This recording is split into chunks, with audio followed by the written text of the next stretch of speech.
On va parler de l'aloe vera, d'un véritable couteau suisse, multiples activités, de multiples propriétés. Surtout. Absolument, capable d'agir sur tous les fronts. Alors je vous dis, soulager les brûlures, les piqûres d'insectes, les coups de soleil, limiter le diabète et limiter les reflux gastro-œsophagiens.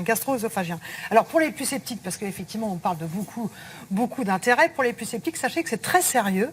D'ailleurs, à l'hôpital de Bordeaux, au CHU de Bordeaux, il y a maintenant une équipe avec le professeur Pellissier qui travaille en chirurgie plastique. Et bien cette équipe travaille avec l'aloe vera pour tenter de faire guérir, de cicatriser des plaies qui sont récalcitrantes. C'est-à-dire que ce sont des plaies qui n'ont pas réussi à guérir, à être cicatrisées grâce au traitement classique.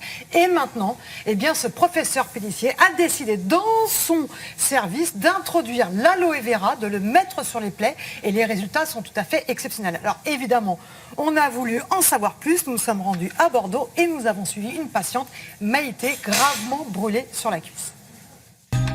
Aujourd'hui, Maïté se rend au CHU de Bordeaux pour une consultation très particulière, se faire soigner grâce à une plante exotique. Après une brûlure sévère et l'échec des soins classiques, l'équipe médicale lui a proposé de miser sur les pouvoirs exceptionnels de l'aloe vera pour tenter enfin une guérison. Il y a quelques mois, je me suis ébouillantée avec une bouilloire. Je me suis retrouvée avec une brûlure au 3e degré. On m'a proposé donc une greffe parce qu'il n'y avait pas le choix de faire autre chose. Une partie de cette greffe n'a pas pris et la cicatrisation était assez difficile. Oui. Curieusement, on m'a proposé un soin que je ne connaissais pas du tout. Enfin, je connaissais le nom de la plante qui est l'aloe vera et j'ai accepté. 3 fois par semaine, donc je revenais à l'hôpital pour me faire des soins à l'aloe vera. Ce soin était donc très agréable. Cette crème est onctueuse, très parfumée et de plus, elle hydrate parfaitement. C'est vrai que lorsqu'on a une brûlure, il y a une odeur et avec l'aloe vera, je n'avais plus cette odeur. Une cicatrisation rapide grâce à cette thérapie millénaire, c'était le défi du professeur Pellissier lorsqu'il a tenté cette nouvelle expérience il y a 6 mois. Après 6 mois d'essai, ce qu'on constate effectivement, c'est que la cicatrisation semble s'accélérer. Les pansements sont remarquablement indolores, c'est-à-dire que le changement de pansement est très confortable pour le patient. Et on a également une réduction de l'inflammation de la plaie elle-même, mais surtout des tissus autour de la plaie, ce qui permet une meilleure cicatrisation. Les études précédentes ont montré que l'aloe vera contient des composés extrêmement intéressants, des oligo-éléments ou des facteurs de croissance, qui permettent de booster la cicatrisation tout d'abord, mais également de lutter contre la douleur d'une part, et contre l'inflammation de la plaie et des tissus environnants d'autre part, ce qui le rend donc très intéressant dans la cicatrisation des plaies chroniques. Là, nous en sommes à 3 mois Oui. de plaie. Oui. Et ça fait 3 semaines qu'on ne nous sommes pas vus. Oui. Mais c'est guéri. Maintenant, je l'utilise régulièrement pour mon corps et puis pour tous les petits bobos qu'on peut avoir, c'est-à-dire une piqûre, un bleu, etc. quoi. Alors, Sophie, ça ressemble à un cactus, ça n'a rien... On ne montrait pas un couteau comme ça, c'est impressionnant. Ça ressemble à un cactus, ça n'a rien d'un cactus. En fait, ça fait partie de la famille de l'asperge et de l'ail.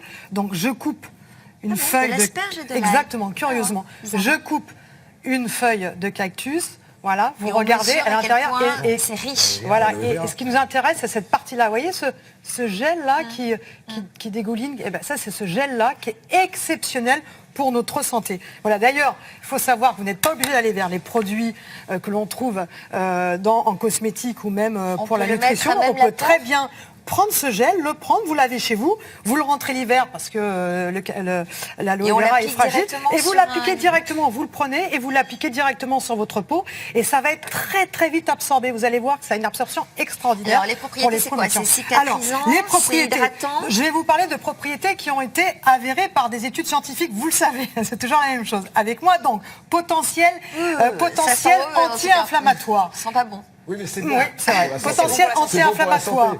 plus anti-inflammatoire que les autres plantes qui sont utilisées contre les coups de soleil. Potentiel sur la glycémie. On sait que quand on consomme de l'aloe vera, eh bien finalement on va rendre l'insuline, cette hormone qui est chargée de limiter le taux de sucre dans le sang, plus efficace. Potentiel contre les troubles digestifs. Pourquoi? Eh bien parce que elle permet de limiter la sécrétion d'acide chlorhydrique dans votre estomac. C'est pour cette raison que maintenant, en pharmacie, vous avez, Sophie, des produits à base d'aloe vera que vous pouvez boire matin et soir, qui sont très efficaces pour les gens qui ont des reflux gastro-œsophagiens et qui ont des brûlures. Et ça marche vraiment bien. Donc ça, vous pouvez le trouver en pharmacie. Vous pouvez trouver des produits maintenant, que ce soit en cosmétique, que ce soit dans les magasins bio.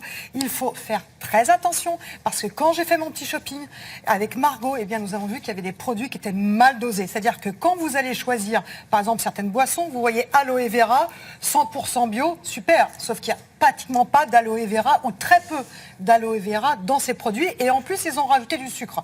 Donc, pas d'intérêt. Il faut aller vers des produits de très bonne qualité où vous voyez qu'il y a un minimum 80% d'aloe vera et quand ils ont respecté le process de fabrication pour avoir des bons nutriments dedans. Donc ça, c'est important. Et puis là, pour les peaux matures, pour la beauté, pour hydrater les mains. Et puis ça, c'est pour la santé.